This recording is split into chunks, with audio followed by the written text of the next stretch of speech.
चलिए देखिए, मैंने आपको कल कुछ डाउट डिस्कस किए थे, फिर हमारे यहाँ लाइट वाइट चली गई थी, है ना। अब मैं आगे आपको बताने वाला हूं 15th प्रॉब्लम से। क्वेश्चन ध्यान दीजिए। अ dipole with its charges minus Q and plus Q, ये माइनस क्यू हो गया, ये प्लस क्यू हो गया, ठीक है ना। समझिएगा, इसका लोकेशन क्या है, 0 माइनस बी 0 और इसका है 0 बी 0, ठीक है। Is present in the uniform electric field E.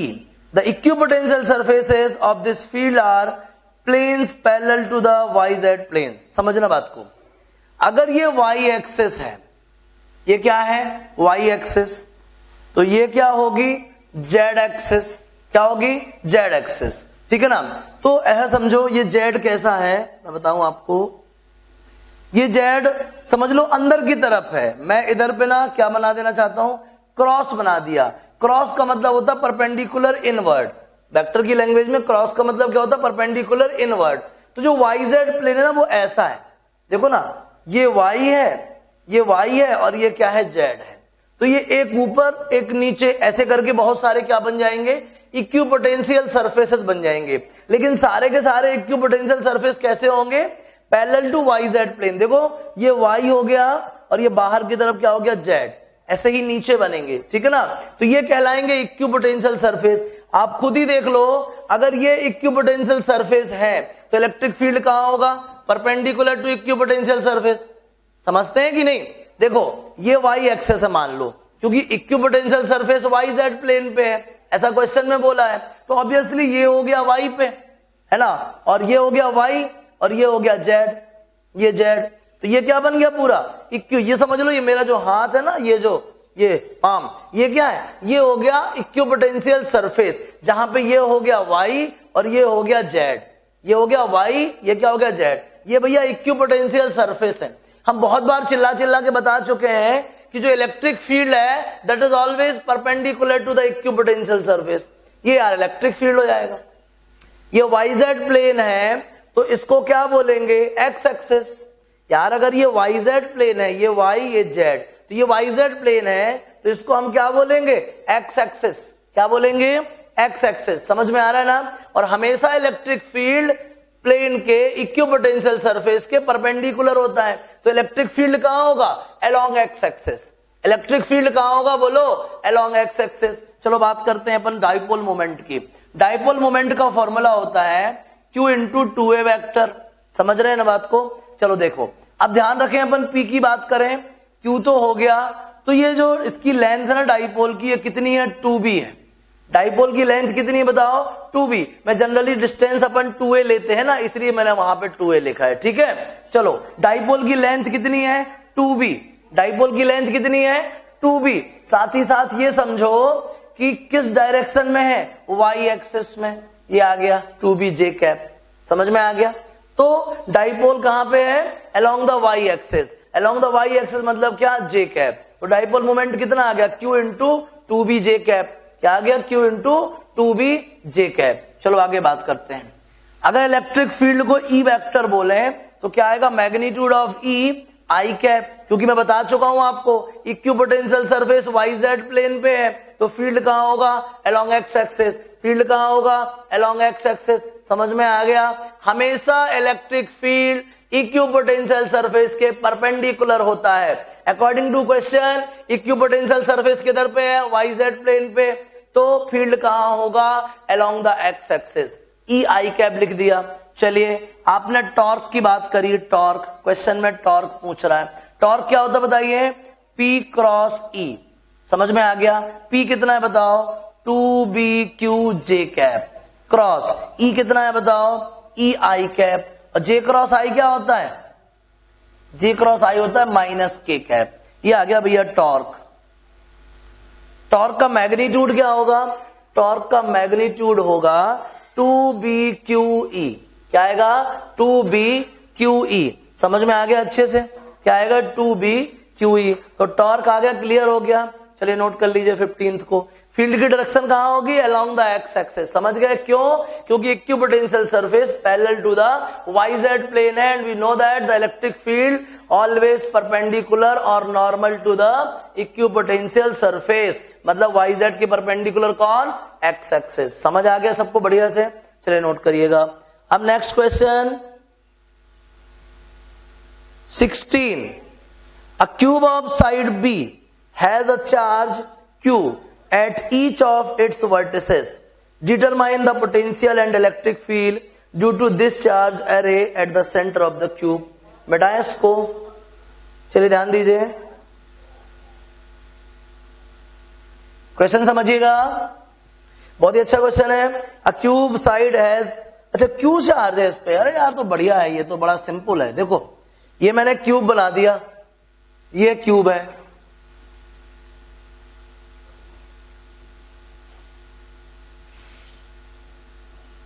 यहां पे समझ लो सेंटर है। सेंटर मतलब intersecting point of diagonals. Centre मतलब क्या, इंटरसेक्टिंग पॉइंट ऑफ डायगोनल्स। चलिए A B C D E F G H, इसको गलत कर दिया, ये ऐसे, ठीक है, ये सेंटर हो गया। सब पे क्या रखा है, पॉजिटिव क्यू चार्ज। क्या रखा है, पॉजिटिव क्यू। बात को समझना, 4 डायगोनल बनेंगे, इसका जो क्यू का इफेक्ट है और इस क्यू का इफेक्ट है, दोनों एक दूसरे को कैंसिल कर देंगे। तो पहले पोटेंशियल की बात करते हैं, अभी कोई बात नहीं करना है। पोटेंशियल, ठीक है ना, potential A B C D E F G H सबकी वजह से जो पोटेंशियल आएगा, सबकी वजह से जो पोटेंशियल आएगा, 8 चार्जेस हैं तो सबकी वजह से पोटेंशियल कितना आएगा, 8 टाइम्स ऑफ भी डैश। पोटेंशियल कितना आएगा, 8 टाइम्स ऑफ क्या, भी डैश, सबकी वजह से जो आएगा। अब आगे समझो, सबसे पहले हम इधर की डिस्टेंस निकाल लेते हैं हर जगह से, ठीक है ना। चलो हर जगह से डिस्टेंस निकाल रहे हैं, बात समझना। Length of diagonal, length of diagonal. अब ये जो 3D का डायगोनल की लेंथ है उसका फॉर्मूला बता चुके हम आपको पहले भी, A square plus B square plus C square, A square plus B square plus C square. या फिर ऐसा समझो आप, लेंथ ऑफ डायगोनल मैंने बताया था आपको क्यूब का a√3 होता है, साइड √3 होता है। क्या होता है, साइड √3। ऐसा समझो, आप लोग 12th में हो, 10th पढ़ के आए हो, तो क्या आपको length of diagonal of cube आता है। Length of diagonal of cube क्या होता है, साइड √3 पढ़ाया मैंने आपको। Length of diagonal of cube क्या होता है, बोलो, side √3। Length of diagonal of cube क्या होता है, साइड √3। चलो समझो, तो ये तो डायगोनल का मिडिल है ना, डायगोनल का मिडिल। तो distance of the centre from each vertex of cube is, क्या आएगा बताइए, साइड कितनी है b, इस क्यूब की साइड कितनी है b, √3/2। समझ में आया कुछ, क्या समझ में आया। हमारे पास एक क्यूब है, उसके हर वर्टेक्स पे प्लस क्यू चार्ज रखा है और उसके सेंटर पे हमें टोटल पोटेंशियल निकालना है। हमने देखा कितने वर्टेक्स है, 8 वर्टेक्स है। हर वर्टेक्स की वजह से अगर सेंटर पे पोटेंशियल भी डैश है तो 8 की वजह से कितना आएगा, 8 भी डैश। ऐसा मैं क्यों कर रहा हूं, पहली बात पोटेंशियल स्केलर क्वांटिटी है, ठीक है, मतलब वहां डायरेक्शन का इशू नहीं है। दूसरा, हर वर्टेक्स पे जो चार्ज रखा है वो आइडेंटिकल है, मतलब सबके सब पॉजिटिव चार्ज है। सबके सब पॉजिटिव चार्ज है मतलब एडिशन के अलावा कुछ और होना ही नहीं है, इसलिए मैंने सबको ऐड कर दिया और कितना आ गया, 8 v डैश आ गया। अब आप बोलोगे क्या इक्वल था, हाँ इक्वल था। क्यों, हर वर्टेक्स पे जो चार्ज है उसका मैग्नीट्यूड सेम था। और क्या खास बात थी, हर वर्टेक्स से सेंटर का डिस्टेंस सेम था। क्यों सेम था, क्योंकि ये क्यूब है, क्यूब का डायगोनल का मिडिल पॉइंट है वो सेंटर, तो क्यूब के डायगोनल का मिडिल पॉइंट है मतलब हर वर्टेक्स से इक्वल डिस्टेंस पे होगा।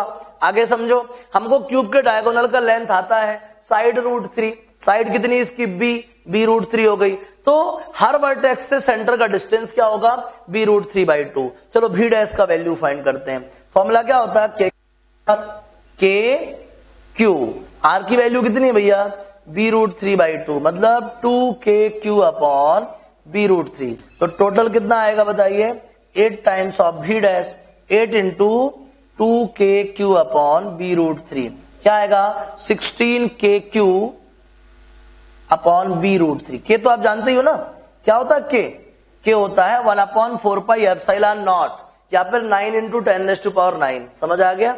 तो 16kq/b√3 मैंने k इसलिए रख के चल रहा हूं, कोई कहना दे, कोई सा मीडियम शिफ्ट कर दे, कहीं कोई जगह पे ले जाए तो आपको आसानी रहेगी। समझ में आ गया कि टोटल पोटेंशियल आ गया भैया। अब इलेक्ट्रिक फील्ड की बात करो, समझो, ये इसको रिपेल करेगा, ये भी रिपेल करेगा, इक्वल अमाउंट से करेंगे क्योंकि इक्वल डिस्टेंस पे हैं। देख लेते हैं, पहले इसको छाप लो यार, फिर बताते हैं। जल्दी देखो,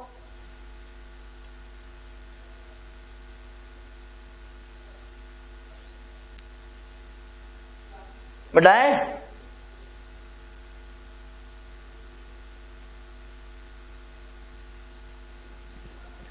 चलिए ई की बात करते हैं।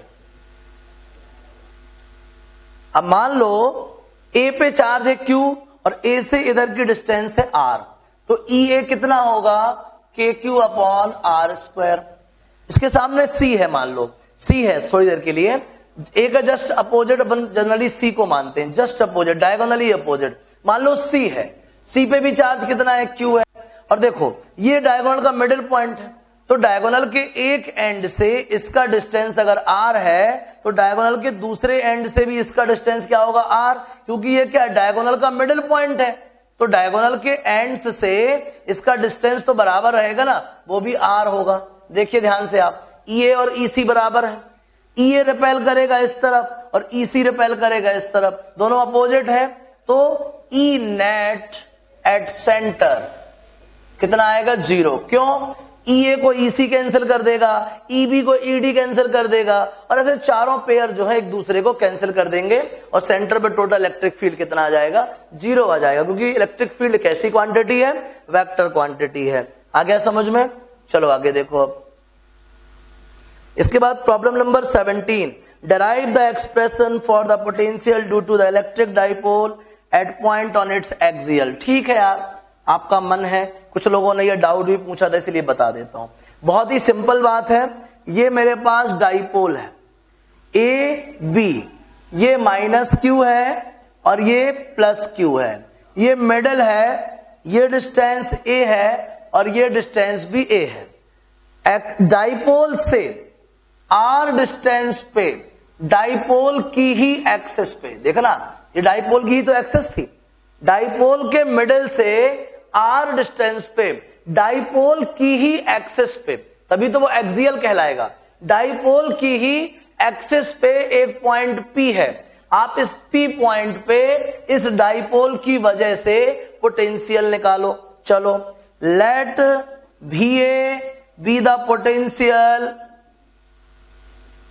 Eight P due to the charge minus Q, ठीक है ना। अब हम सब जानते हैं पोटेंशियल का फॉर्मूला क्या होता है, K Q अपॉन डिस्टेंस, तो K माइनस Q अपॉन क्या आ गया, AP। चलो देखो, माइनस KQ अपॉन AP का लेंथ कितना है बताओ, R प्लस A, यहां तक R है, ये A है, तो AP कितना होगा, R plus A। And VB be the potential at P due to the charge plus Q, तो क्या आएगा बताइए, VB is equals to KQ, अब डिस्टेंस कितनी है B से बताओ, BP। चलो देखो KQ अपॉन BP, देखो यार यहां तक R था, यहां तक A था, तो कितना बचा, R माइनस A, ये ले लो यार, सेकेंड इक्वेशन हो गई। V टोटल की बात करते हैं अपन, नेट नहीं बोलेंगे, क्यों, क्योंकि V स्केलर क्वांटिटी है, VA प्लस VB। चलो आओ वैल्यू पुट कर देते हैं जल्दी से। VA का वैल्यू है minus KQ upon R plus A, और ये कितना है, KQ upon R minus A। चलो KQ कॉमन निकाल लो, 1 upon R minus A minus 1 upon R plus A। जल्दी से क्या ले लो, एलसीएम ले लो, कितना आएगा, R square minus A square, R minus A से डिवाइड करेंगे तो बचेगा R प्लस A, 1 से मल्टीप्लाई कर दो, माइनस R प्लस A से डिवाइड करेंगे तो बचेगा R माइनस A। चलो देखो KQ R plus A minus R plus A upon R square minus A square, R cut जाएगा, KQ इंटू A और A कितना, 2A R square minus A square, Q into 2A क्या बोलते हैं भैया, dipole moment P, R square minus A square. अब हम जब डाइपोल पढ़ाते थे तो आपको चिल्ला चिल्ला के बताए हैं कि dipole is the system of two equal and opposite charges separated by very small distance. इसका मतलब है ए ऑलरेडी छोटा था और आर के कंपैरिजन में तो और छोटा होना चाहिए, और ए स्क्वायर और छोटा हो जाएगा तो आर स्क्वायर के कंपैरिजन में तो नेग्लिजिबल ही हो जाएगा। तो अपन पता है A is much smaller than R, then A is negligible as compared to R, then B is equals to Kp upon R square, Kp upon R square। ये आ गया भैया potential due to the electric dipole at axial. कुछ भी confusion है, एक भी ऐसा वर्ड जो मैंने बोला हो और उसके पहले कभी आपको बताया ना रहा हो, ऐसी एक भी टर्म जो आपको समझ में ना आई हो, सब कुछ क्लियर है ना? बढ़िया, मजा आ गई।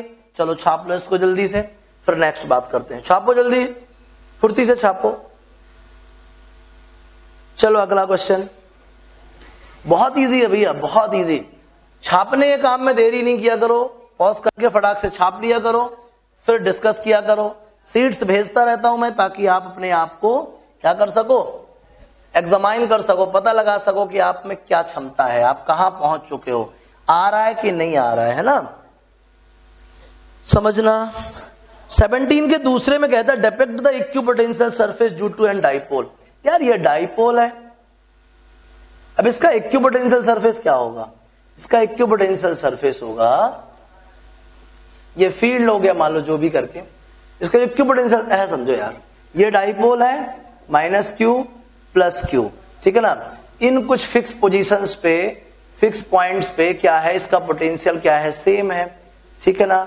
हमने इन पॉइंट्स पे क्या ड्रॉ कर दिए, लोकस ड्रॉ कर दिए, तो क्या बन गया, वो सिलेंडर बन गया। क्या बन गया? सिलेंडर। तो इक्विपोटेंशियल सरफेस क्या होगा, कॉन्सेंट्रिक सिलेंडर्स या कॉमन एक्सेस पे बहुत सारे सिलेंडर्स, ठीक है ना, अलग अलग रेडियस के। कॉमन एक्सेस यही रहेगी, रेडियस चेंज होती जाएंगी, बहुत सारे क्या बन जाएंगे, सिलेंडर्स बन जाएंगे, बहुत सारे सिलेंडर्स अलग अलग रेडियस के, ठीक है? चलो आगे बात करते हैं। 18 give the simplified expression for the following and draw the graph for variation of potential with distance। electrostatic potential due to a point charge at distance r। यार ये बात क्यों पूछ रहे हो, ये तो बहुत सिंपल है ना, V equal to KQ by R। Derive करते आता आपको। what is the potential? it is the amount of work done to bring a charge from infinity to any point at distance x from the source upon क्या, test charge. ये कहलाता है electric potential. आपको work done निकालना आता है, work done कैसे निकालते हैं, integral of D W where D W equal to vector F dot D R, ये भी आपको आता है। ये सब होता क्या है, फोर्स के अगेंस्ट में होता है, तो 180 डिग्री तो minus F D R. Work find कर लेना है आप, उसी वर्क को क्यू नॉट से डिवाइड कर देना तो पोटेंशियल मिल जाएगा due to the point charge. Simple है ना यार, ये तो मैं बताना नहीं चाह रहा हूं, ठीक है? आपको ना बने तो वापस से मैसेज करिएगा, ठीक है ना? नहीं बने तो वापस से पूछना, पूरी क्लास से एक बच्चा भी पूछेगा दोबारा बताऊंगा मैं, ठीक है ना? समझ में आ रहा? और सबको पकाऊंगा बता बता के, ठीक है? इसलिए ध्यान रखना, पूछने में कोई गुंजाइश नहीं करना, पूछने में कोई गैप नहीं करना। Next question, general expression for electric potential due to the dipole. ये थोड़ा सा अच्छा क्वेश्चन है, इसको जरूर बताऊंगा मैं, बहुत लोगों ने पूछा भी है। ये मेरे पास यार एक डाइपोल रखा है, माइनस क्यू दूसरा प्लस क्यू, समझना। ये मिडिल हो गया O, इधर से R डिस्टेंस पे कोई पॉइंट P है, ये हो गया भैया वेक्टर R। अब ये जो है डाइपोल की एक्सिस के साथ थीटा एंगल बनाता है, मतलब डाइपोल मोमेंट के साथ थीटा एंगल बनाता है।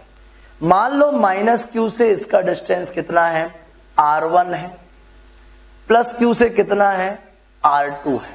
बात को बहुत अच्छे समझिएगा, इसका नाम A रखवा दिया, इसका नाम B। ये एंगल कितना है, 180 डिग्री माइनस थीटा। ऑब्वियसली यार अगर ये थीटा तो ये 180 डिग्री माइनस थीटा होगा। चलिए A से जा रहे हैं अपन O की तरफ, ये हो गया A और ये हो गया क्या, R, तो रिजल्टेंट क्या होगा, R1। मैंने आपको वेक्टर की लैंग्वेज में बताया होगा या नहीं बताया तो आप देख लीजिए। अगर ये वेक्टर A है, ये वेक्टर B है और ये रिजल्टेंट वेक्टर R है, तो R का मैग्नीट्यूड होता है अंडर रूट ऑफ A का स्क्वायर प्लस B का square plus 2AB cos of the angle between A and B। तो देखिए ये A जा रहा था, ये B, A और B के बीच का एंगल कितना है, थीटा है। A और B के बीच का एंगल कितना है, थीटा। तो फॉर्मूला क्या आएगा, A स्क्वायर सॉरी प्लस होता है A square plus B square plus 2AB cos theta. समझ में आ गया, A square plus B square plus 2AB cos theta. अगर ये थीटा है तो बात को समझना, ये ए इधर जा रहा है, बी इधर जा रहा है, दोनों के बीच का एंगल थीटा है। चलो आगे बात करते हैं। यहां पे क्या सिचुएशन दिख रही है, ये हो गया वेक्टर ए, ये हो गया वेक्टर बी, ये दोनों के बीच का एंगल हो गया थीटा, ये हो गया रिजल्टेंट। आप ही देखो r1 स्क्वायर कितना आएगा, A square plus R square plus 2ar cos theta. समझ में आ गया। अब इसको देखो, मान लो ये वेक्टर जा रहा है बी से ओ की तरफ, ए कहां जा रहा है, बी से ओ की तरफ, फिर ये जा रहा है इधर, देखो ये इधर गया, ये इधर गया, तो ये क्या हो जाएगा, रिजल्टेंट। देखो ना, आप इधर से घूम के जाइए, हम इधर से सीधे जाते हैं, तो ये ए और आर के लिए रिजल्टेंट क्या हुआ, R2। अब देखो ए इधर जा रहा है, आर इधर जा रहा है, दोनों के बीच में एंगल बाहर बनेगा। जहां पे रे बाहर निकलती है वहीं पे एंगल बनता है। तो देखो एक ही रे कहां निकल रही है, बाहर की तरफ, आर कहां जा रहा है, इस तरफ, तो एंगल इधर बनेगा कि इधर बनेगा, इधर बनेगा, क्योंकि रे यहां पे जा रही है बाहर की तरफ, ये आर वाली इधर जा रही, तो एंगल इधर का माना जाएगा। ठीक है, तो देखो अब ये ए इधर जा रहा है, आर इधर जा रहा है, तो रिजल्टेंट क्या होगा, R2। नाम दे दे ट्राइंगल का, है ना, in triangle AOP, in triangle कौन सा, BOP। देखो यार BOP, रिजल्टेंट कौन है, R2 स्क्वायर बराबर A square plus R square plus 2ar cos। इन दोनों के बीच में कितना एंगल है, 180 डिग्री माइनस थीटा, और cos 180 माइनस थीटा क्या होता है भैया, माइनस cos थीटा, तो minus 2ar cos theta. Second equation हो गई। क्यों पढ़ रहे थे, नहीं पता था, जरूरत थी तो फाइंड कर लिया, R1 R2 को R से रिलेट करना था तो कर दिया, बात तो खत्म करो। अभी हमको फिलहाल अभी बात करना है V की। V एट P क्या आएगा, V due to A plus V due to B। समझो बात को, A की वजह से V क्या होगा, K minus Q upon R1 plus K plus Q upon क्या, R2। चलिए ये बन गई थर्ड इक्वेशन। अब मुश्किल ये आ रही है कि यार सब कुछ सही है, हमको R1 R2 क्यों नहीं पता, तो हमको सारी मेहनत किस पे करनी है, R1 R2 फाइंड करने में।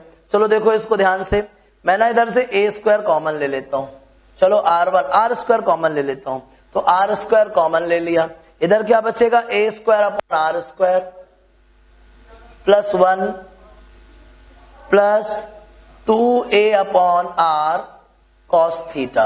ठीक है, अब R बड़ा था, A बहुत छोटा था, तो a स्क्वायर और छोटा हो जाएगा, R स्क्वायर और बड़ा हो जाएगा, लेकिन बहुत छोटे को बहुत बड़े से डिवाइड करेंगे तो क्या बचेगा, नेग्लिजिबल है यार, तो R1 स्क्वायर क्या होगा, R square 1 plus 2a upon R cos theta.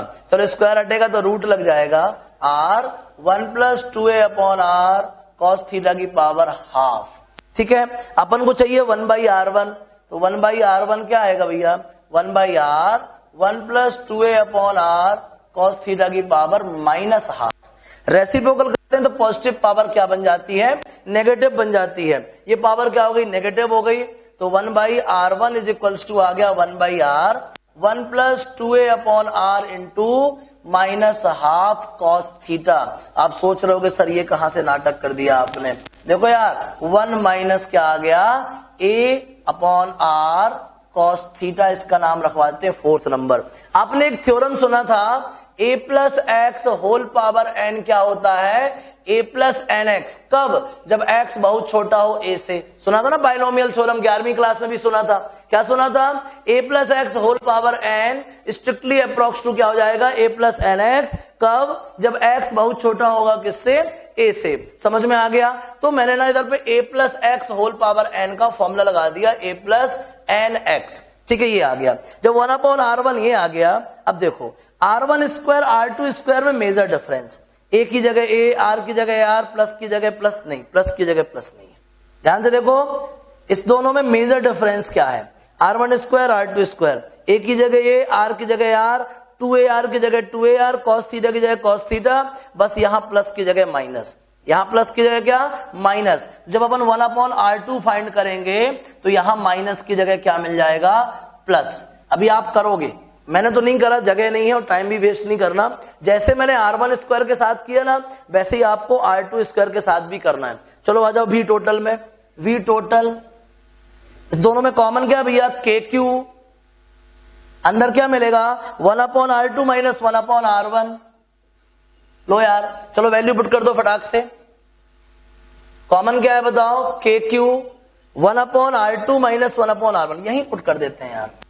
KQ बाहर है, 1/R2 की वैल्यू कितनी है बोलो 1/R, दोनों में 1/R है यार, 1/R भी कॉमन ले लो। चलो अंदर क्या बचेगा 1 plus A/R cos theta minus 1 plus A/R cos theta, 1 से 1 कट जाएगा, A/R बन जाएगा 2A/R, तो 2A/R cos थीटा मल्टीप्लाई कर लो, Q इंटू 2A क्या होता है P, R इंटू R क्या R स्क्वायर cos थीटा। ये आगे भैया V की वैल्यू आ गया समझ में। तो जनरल पॉइंट पे ये पोटेंशियल का फॉर्मूला हो गया।